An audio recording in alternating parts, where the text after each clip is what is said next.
Attention, il faut toujours noter que les propos et points de vue exprimés par les invités ne nous représentent pas nécessairement. Merci.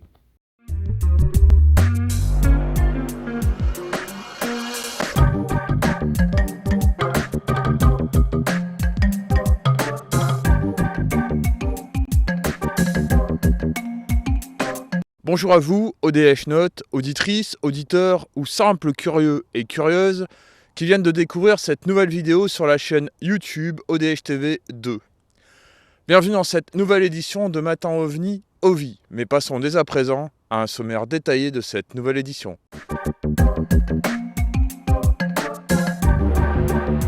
Au sommaire de cette édition, dans le courrier des ODH Notes, c'est Bruno Botta, membre du SO, Sauvegarde et Conservation des Études et Archives Ufologiques, d'OVNI Paris, du GUI, groupe d'ufologues indépendants, et reporter ODH TV, qui y répond.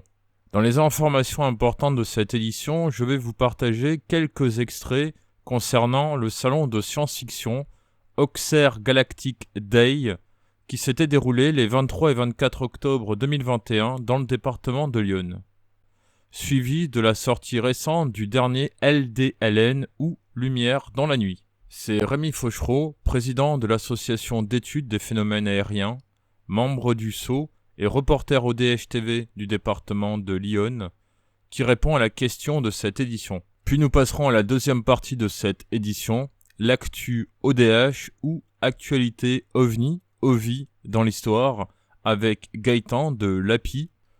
Puis nous terminerons par le dossier de cette édition, le 7e épisode de la série Culture OVNI OVI ou Ufologie populaire, consacré à l'art festif et aux ovnis, c'est-à-dire les fêtes foraines, les manèges, les carrousels et les carnavals. N'oubliez pas de vous abonner à la chaîne et d'activer la petite cloche.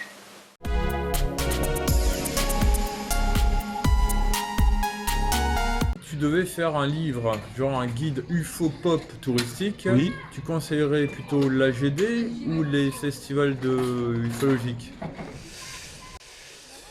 Alors plutôt la GD parce que c'est quand même un peu plus large. Mais dans les congrès, il y a quelques trucs sympas. On peut trouver des produits dérivés qui sont sortis à l'époque. Notamment ceux qui ont connu cette revue liée au phénomène OVNI. Donc ils avaient sorti toute une gamme de figurines que j'ai présentées dans une vidéo d'ODH TV.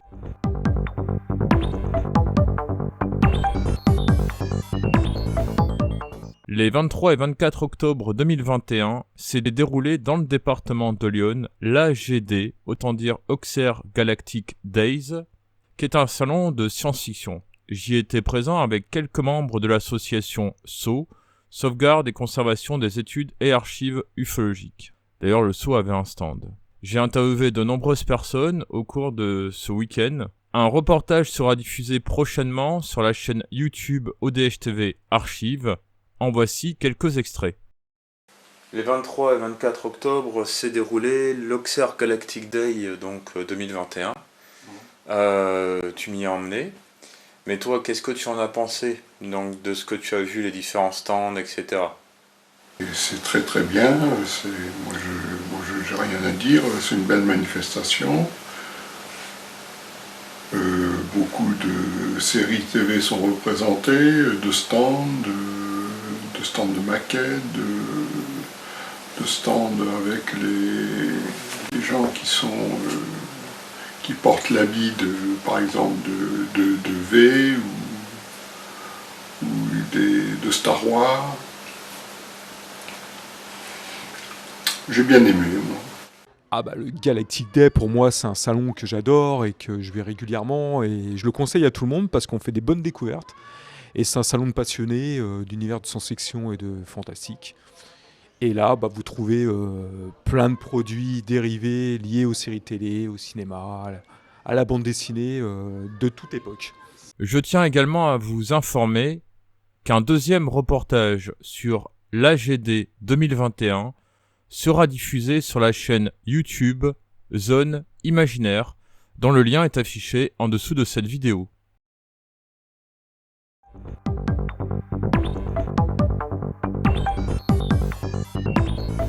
Alors c'était pour vous signaler la sortie récente du nouveau Lumière dans la nuit, que voici.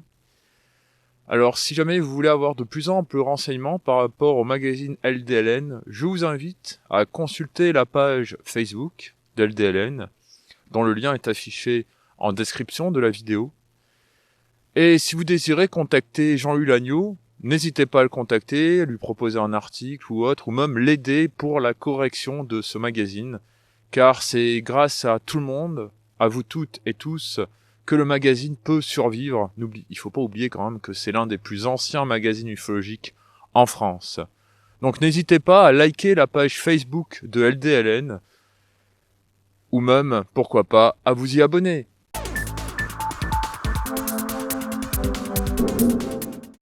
En 2022, logiquement, le thème d'AGD ou d'Oxer Galactic Day portera autour des voyages dans le temps. Oui. Alors est-ce que tu penses que c'est un bon thème ? Oui, c'est un bon thème à la fois de science-fiction et à la fois d'ufologie. Il y a les théories aussi en ufologie, Oui. il y a du futur, du passé. Oui, voilà. Est-ce que tu y seras présent ? Oh, tu sais, ça dépendra de la situation familiale que je rencontrerai à ce moment-là, et à mon avis, ce ne sera pas formidable. Est-ce que le sceau sera présent ? Ah oui, ça, j'en suis à peu près persuadé. Hein. Ça, le saut descendra. Oui.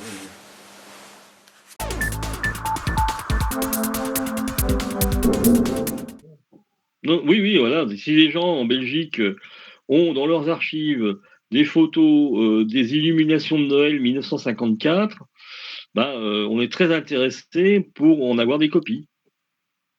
Voilà, c'est l'appel que je lance. Ouais, il doit en avoir certainement. Oh, je pense, oui. Ouais.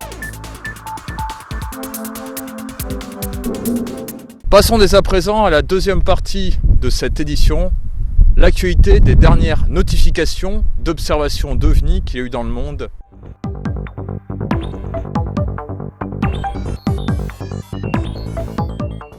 Alors je vais prendre des nouvelles d'un autre secteur aussi, où on avait fait d'ailleurs beaucoup de marches, il fut un temps, où tu avais d'ailleurs fait des observations.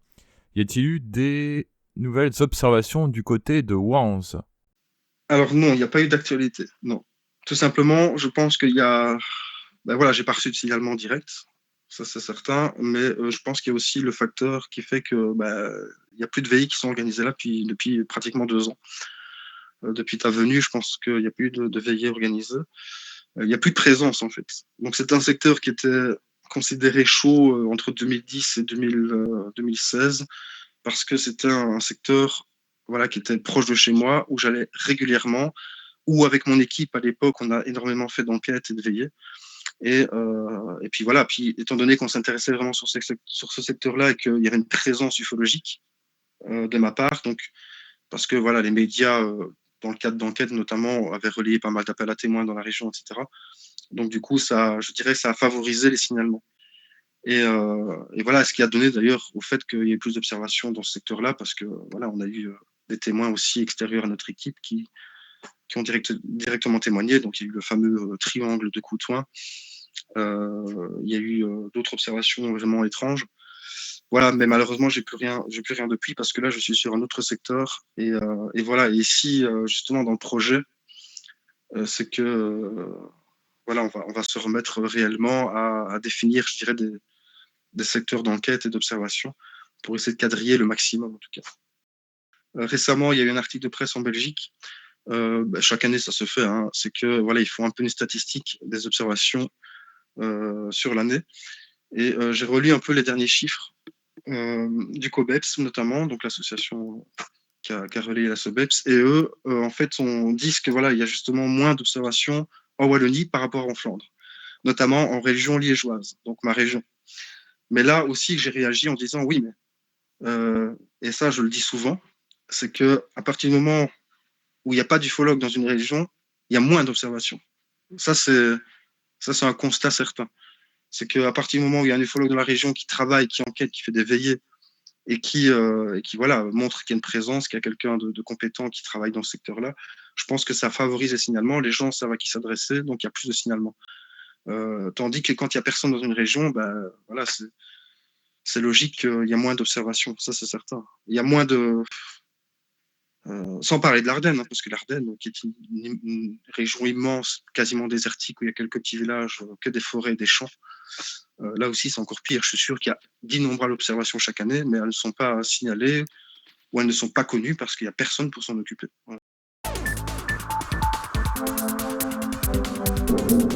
Passons dès à présent à la troisième partie de cette édition, le dossier.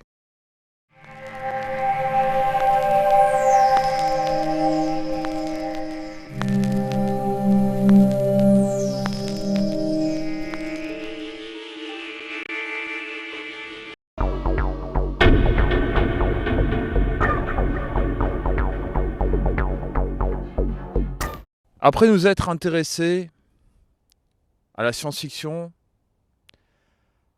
aux livres, aux dessins, aux graffitis, aux jouets, aux bonbons et gâteaux,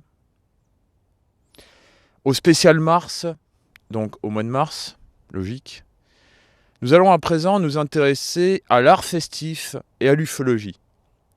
Ainsi, Gilles Durand, Bruno Botta, Rémi Fauchereau et bien d'autres vont vous parler de différents dessins, manèges dans les fêtes foraines, de chars carnavalesques autour des martiens, des soucoupes volantes, avec une photo d'ailleurs de Rémi Fauchereau, et des documents provenant de mes archives personnelles. Donc nous allons nous intéresser à tout ceci à présent pour ainsi continuer le chemin de l'ufologie populaire.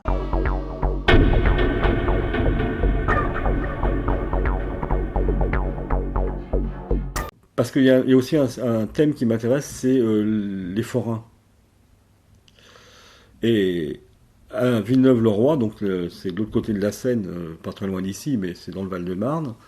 Il y avait une fête foraine, je passais avec mon bus qui allait à la gare de Villeneuve-Saint-Georges, parce qu'à l'époque je travaillais à Rungis, et il y avait un manège, et tu sais, la petite cabine du manège, c'était des astronautes avec un engin spatial terrestre, et de l'autre côté c'était des soucoupes volantes. J'étais comme un con, si j'ose dire, comme un imbécile là. Je dis, ah bah oui, bah j'ai pas pris mon appareil photo. Ah bah merde alors, qu'est-ce que je vais faire? Le lendemain, je reprends mon bus, puis ils avaient plié bagages. Je les ai jamais retrouvés. Mais c'était un graphe. Si, pareil. De toute façon, niveau fête foraine, il y a un manège qui s'appelle UFO. Il y a J'ai un déjà manège- photographié. Il y a un manège qui s'appelle UFO, ouais, j'en ai photographié un en Belgique, là, il y a pas longtemps. Mais dans SOS Fréquence 17, il y a la soucoupe volante. Enfin, tu sais, c'est les cabines rondes, là, et puis la roue qui tourne, et donc, avec des trucs, voilà. Et il y en avait qui avaient vraiment des formes de soucoupe volante. Moi, j'allais souvent à la foire du trône quand j'étais plus jeune. Et je me rappelle d'un manège, c'était une soucoupe carrément. Là, vraiment la soucoupe volante typique. Et je me rappelle, il y avait un petit martien devant qui la pilotait, la soucoupe volante. Mais il y a beaucoup dans la forme, tout à fait. On peut retrouver des représentations d'aliens, justement. Je sais qu'il y a eu des manèges, des manèges, tu sais, des petits manèges, ce qu'on appelait les chevaux de bois dans le temps. Les manèges où il y avait des chevaux qui tournaient là.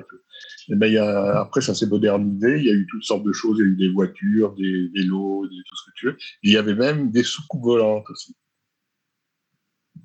Ils avaient fait des petits trucs pour les gamins en forme de soucoupe volante. Voilà. De toute façon, comme tu sais, il y a une suite. Oui, bien sûr, parce que là, j'ai au moins deux manèges, un carrousel à Blénimine. Blénimine, c'est un site d'une ancienne mine de charbon qui est visité, enfin qui est aménagé et qu'on peut visiter. Et donc il y a des comment dirais-je, il y a un certain nombre de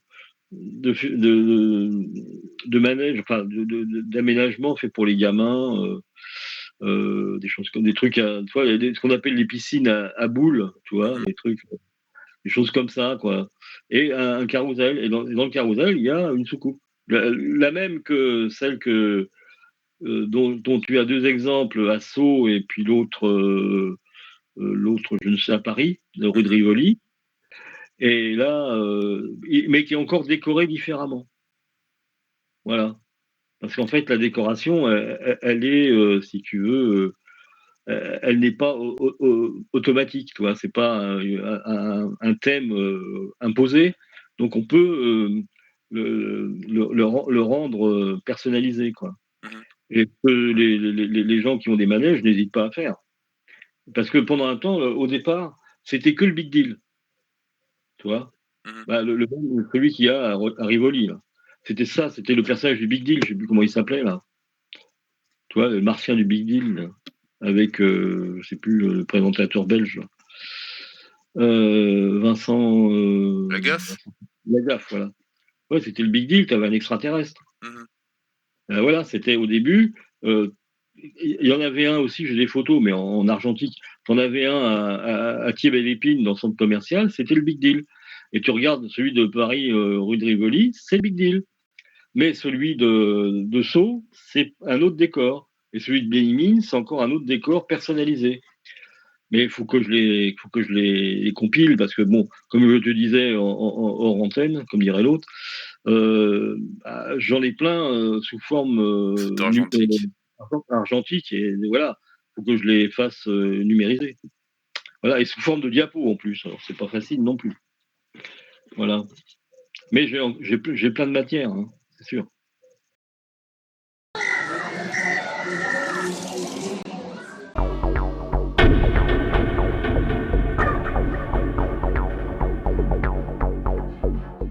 Alors Gilles, tu m'as parlé d'un carnaval ou un défilé de type cavalcade dans les années 30 avec des martiens. Oui, exactement, oui.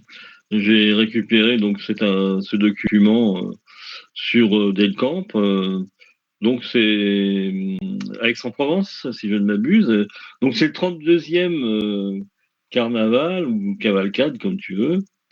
Et alors je pense que c'est 1900 dans les années 1930, parce qu'en fait le premier carnaval d'Aix-en-Provence n'a pas eu lieu en 1900, donc c'est pas 1932. Mais c'est certainement avant. Le carnaval a commencé dans les années, enfin au 19e siècle, quoi.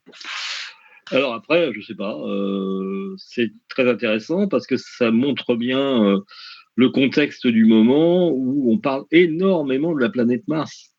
Dans les années, fin des années du 19e siècle, hein, les années donc 1890 par là. Après la découverte des canaux de Mars par Schiaparelli, la guerre des mondes de Wells, etc. Les Martiens étaient très à la mode. D'ailleurs, tu remarqueras peut-être que au dos de la carte, c'est marqué Martien avec un S et non pas avec un T.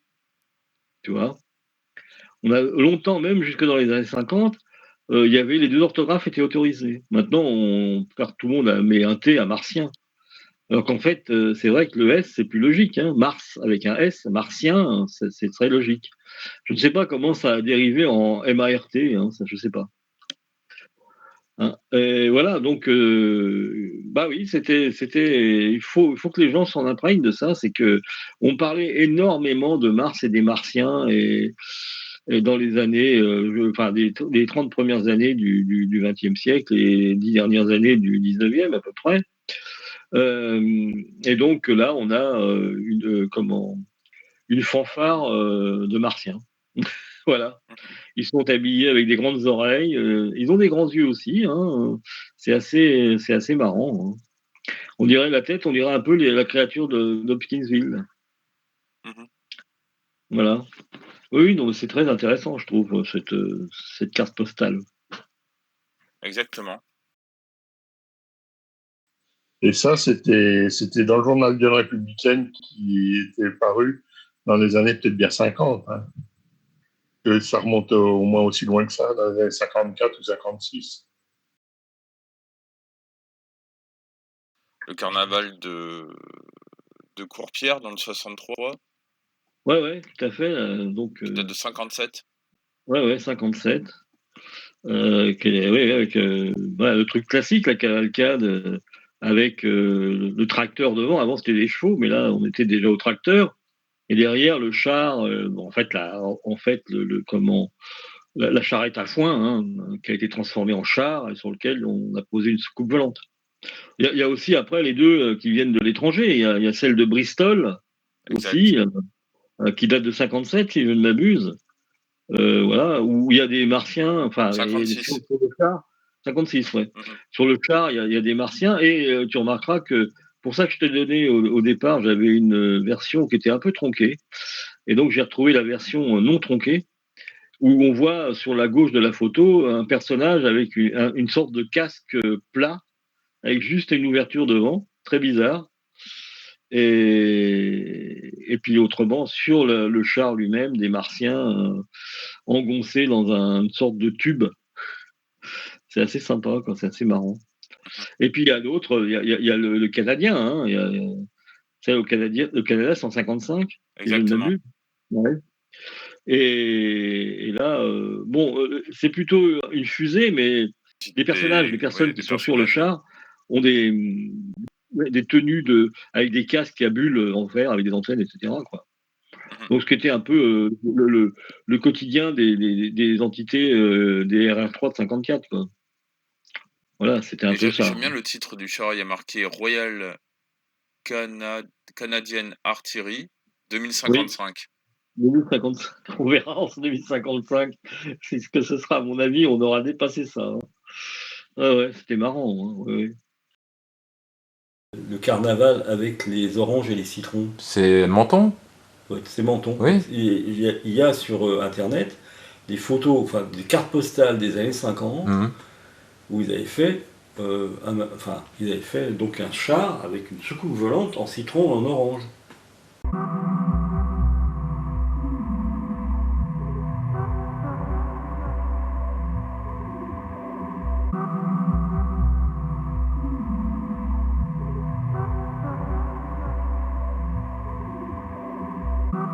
Dans l'histoire du carnaval de Nice, il y a eu parfois des grosses têtes ou des chars représentant des martiens, des extraterrestres, des ovnis ou des soucoupes volantes. Je veux à présent vous présenter quelques chars que j'ai photographiés provenant de mes archives donc personnelles. Ce sont des photos argentiques qui ont été scannées ou même des photos numériques. Je vais vous présenter à présent un char qui provient de mes archives photographiques argentiques scannées. C'est un char qui a été initialement réalisé pour l'édition du Carnaval 91, qui était le roi des fous. Alors ça s'appelle les fous de l'espace, comme vous pouvez voir, il y a pas mal de petits martiens, de soucoupes volantes et un monsieur en plein milieu qui a l'air complètement éberlué de ce qu'il voit. Alors ce char, je l'ai vu à la Maison du Carnaval, puisqu'il faut savoir que le Carnaval de 1991 a été annulé parce que c'était la guerre du Golfe. Et donc une première fois, je l'ai vu dans le hangar où il y a tous les chars, à la Maison du Carnaval, donc à Nice. Il a ensuite défilé en 1992 à l'édition Le Roi des Rois, où tous les chars de l'édition de 91 ont pu pouvoir défiler dans l'avenue Jean Médecin et à la place Masséna, qui était le circuit avant. Enfin, surtout l'avenue Jean Médecin.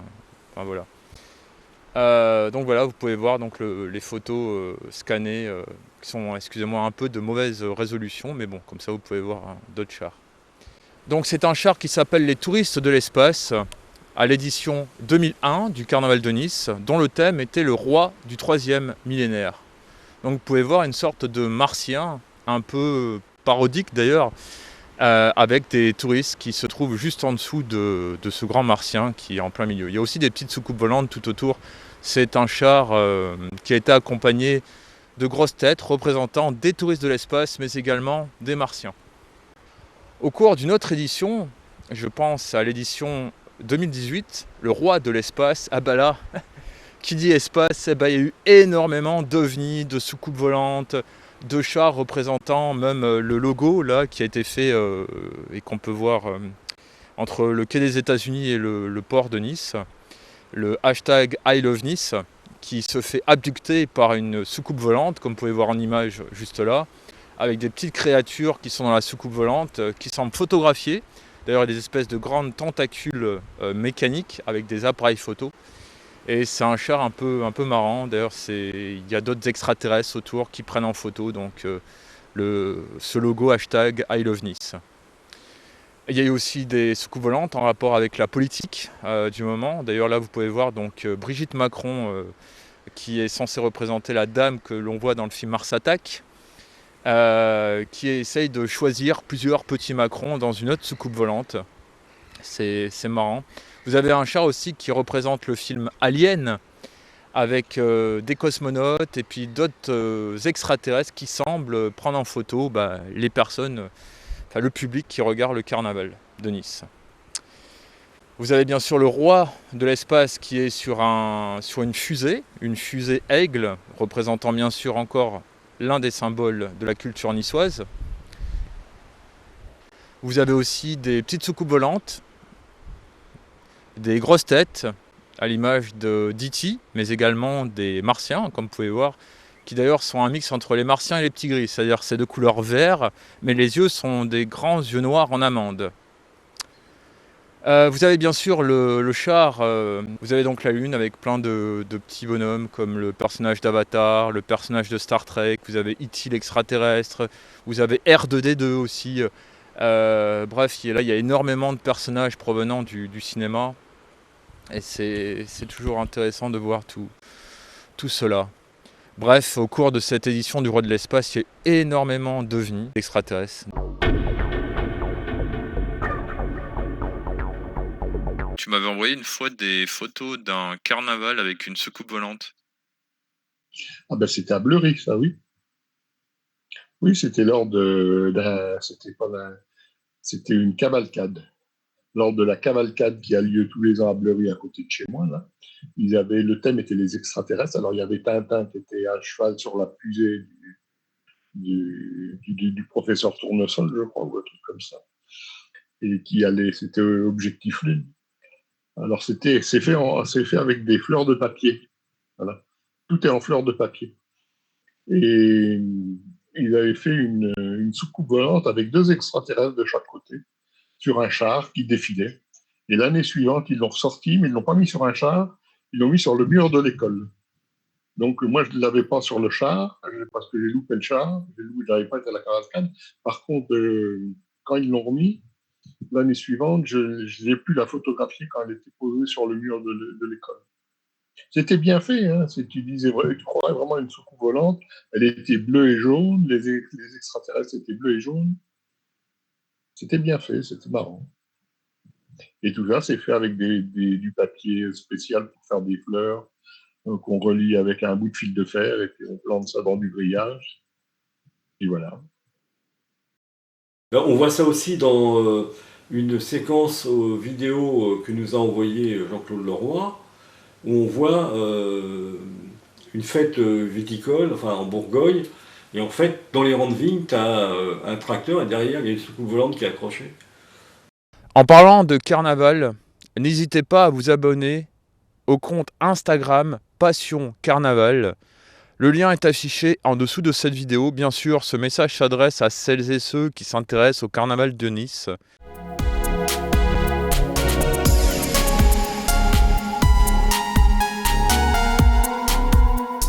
Est-ce que tu penses que c'est important de montrer les différents, comme dit, je pense à un ODH Note qui a marqué ça, les produits dérivés de l'ufologie? Oui, oui, bien sûr, parce qu'en fait, en dehors d'être une étude sur un phénomène inexpliqué et controversé, l'ufologie, enfin le phénomène OVNI, a produit de nombreux objets, donc de produits dérivés, on va dire, des objets de l'ufologie populaire. Hein, donc c'est un phénomène social à part entière, hein, qui dépasse son propre champ d'investigation. Voilà. Donc le fait qu'il dépasse son champ d'investigation, qui est donc savoir ce que les témoins ont observé, et que ça devienne un phénomène social, ou même maintenant on dit que quelqu'un est un ovni quand il est spécial, tu vois. On dit un ovni musical, on dit un ovni de la politique, on dit voilà. Ou c'est quelqu'un qui passe comme une étoile filante, ou alors c'est quelqu'un qui est complètement différent du corpus général, je dirais. Tu vois. Donc voilà, c'est devenu un mot valise un peu, hein, parce qu'on fait rentrer tout dans OVNI. Hein. Il y a OVNI, il y a vraiment le phénomène qui nous intéresse et qu'on étudie. Et puis, ça peut être tout et n'importe quoi maintenant, un OVNI. La dernière voiture de chez Renault est un OVNI, on va dire ça comme ça. Parce que c'est un phénomène, c'est un modèle très original ou très perfectionné, je sais pas. Tu vois. Voilà, donc tout peut devenir un OVNI désormais. Donc c'est vraiment devenu un mot valise. Et à part ça, effectivement, je dirais que tout ce qui est objet dérivé du contexte OVNI, c'est-à-dire les personnages, les extraterrestres, donc en modèle réduit, les soucoupes volantes de toutes sortes qui parfois font référence aux témoignages, hein, ou aux séries télé, hein, comme la soucoupe des envahisseurs en maquette, la soucoupe d'Adamski en maquette, etc., etc. Les fausses soucoupes nazies et compagnie. Et puis après, tu as tout ce qui dérive, des objets du genre les buvards à thème extraterrestre ou à thème ovni dans les années 50. Voilà, c'est à l'infini. Hein, les disques, les magazines, pas ufologiques, les magazines qui font de la série donc de fiction sur les ovnis, tout ça, quoi. C'est infini. Il y a un site absolument incontournable, c'est UFOPop. C'est un site américain. On peut toujours même si son fondateur est décédé, il a mis en ligne toute sa collection et des collections d'objets qu'on lui a transmis, entre autres les Italiens, on lui en a beaucoup envoyé, les Français aussi, même s'ils ne sont pas toujours référencés. C'est un site incontournable qu'il faut absolument aller voir. Hein. C'est ufopop.com. Donc le phénomène OVNI est présent partout dans notre culture. Exactement. Donc logiquement, les bibliothèques, les médiathèques devraient prendre les soucoupes. Aussi, oui, bah bien sûr. Bien sûr. Oui, mais voilà, ça fait partie de la culture populaire. Exactement. Alors, si maintenant on prend plus là-dedans la culture populaire, enfin le problème c'est que les objets par exemple, c'est compliqué. Tu vois.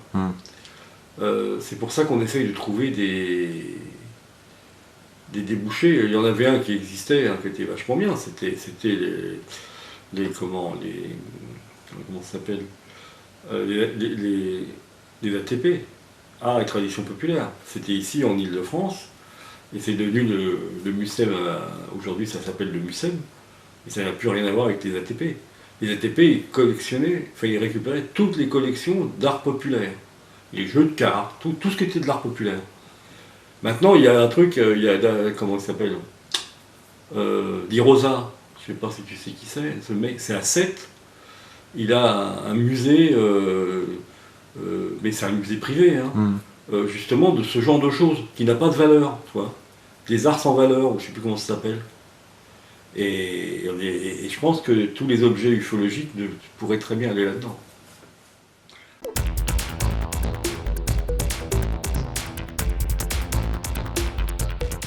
Et je tiens d'ailleurs à le rappeler qu'il y aura une suite à ces histoires de martiens, d'ovnis, d'extraterrestres autour du carnaval de Nice, dans une suite à ce dossier finalement, art, festif et ovnis. D'ailleurs, en parlant de suite, en octobre, il y aura un épisode consacré à Halloween, au déguisement, aux masques, en rapport avec l'ufologie et les extraterrestres. En novembre, ovnis et jeux vidéo. Et en décembre, l'épisode de la série Culture OVNI ou ufologie populaire reviendra pour une deuxième fois sur l'art festif et OVNI. Et pour celles et ceux qui veulent aller plus loin, je vous invite à vous abonner à notre 4e chaîne YouTube qui s'intitule Zone Imaginaire, dont le lien est affiché en dessous de cette vidéo dans la partie description. Attention, sur cette chaîne, pas d'ufologie, pas d'ovni, pas de paranormal. Nous traitons de la science-fiction, du fantastique, du carnaval, du folklore, avec des reportages, des interviews et des anecdotes. Donc voilà, si vous êtes intéressé, n'oubliez pas de vous y rendre. Dans la prochaine édition de Matin OVNI, OVI, nous allons poursuivre la série Brouillage.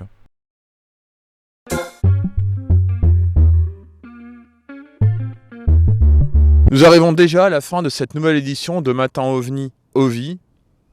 Une édition qui aurait dû sortir de base en février, période du Mardi Gras, du Carnaval de Nice, mais qui est diffusée ce mois-ci, donc en juillet 2022. J'espère que le dossier vous aura plu, bien sûr encore de l'histoire culturelle autour du phénomène OVNI. Comme vous avez pu le remarquer, les martiens, les soucoupes volantes, même les petits gris, sont souvent représentés dans la culture carnavalesque, mais également de la fête foraine et des autres fêtes en tout genre. On peut constater encore une fois que le thème de l'ufologie, de la soucoupe volante, est très présente dans notre imaginaire. Sur ce, je vous donne rendez-vous à la prochaine édition de Matin OVNI. Si vous désirez voir ou revoir d'anciennes éditions de Matin OVNI ou Matin OVNI OVI, je vous invite à cliquer sur les liens affichés en dessous de cette vidéo. L'un vous ramènera sur la chaîne YouTube ODH TV Archives. Je tiens à remercier Jenny d'avoir vérifié si la vidéo ne buguait pas et vérifié tous vos commentaires que vous nous envoyez. Je remercie également FTS pour la caméra et pour l'intendance depuis toutes ces années. Je remercie également vous autres ODH Notes. N'hésitez pas à mettre un commentaire, mais pourvu qu'il soit constructif. Les commentaires acerbes, néfastes et les trolls, ils partiront très loin dans la galaxie. Je tiens également à remercier les personnes qui ont participé à cette vidéo, les membres de l'équipe d'ODH TV, et je vous dis à très bientôt pour une prochaine édition de Matin OVNI OVI. Au revoir.